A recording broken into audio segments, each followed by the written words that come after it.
It's very important that a food bank exists in any community, particularly now in 2010, a time when people are still struggling to make ends meet.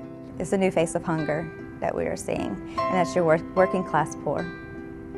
So these are people that have college educations, that do have jobs, that have worked for years, that have lost their job, and are having a very hard time trying to find another job, and then how do they provide for their family? They come to the food bank.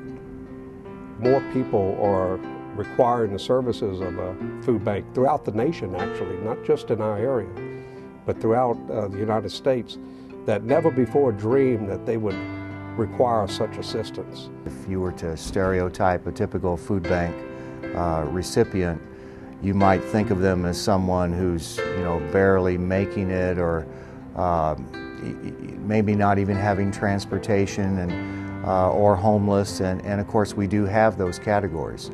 But probably 60% or so, I would say, maybe higher, of our business is to help the working poor.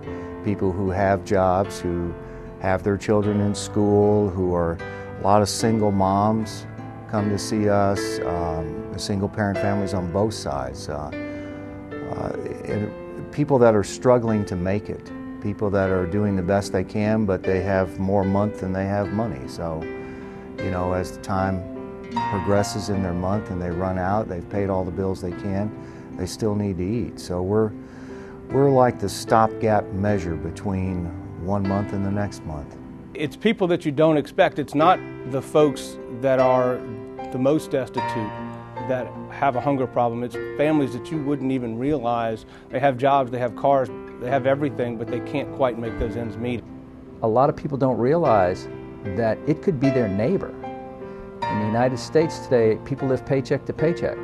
So when you get to that going without that second paycheck, all of a sudden, what are you going to do for money? Unemployment doesn't always kick in, and once it does kick in, does it cover enough to pay for that house you have, to pay for those other debts you have, to be able to buy food, to be able to continue health insurance under COBRA and other things.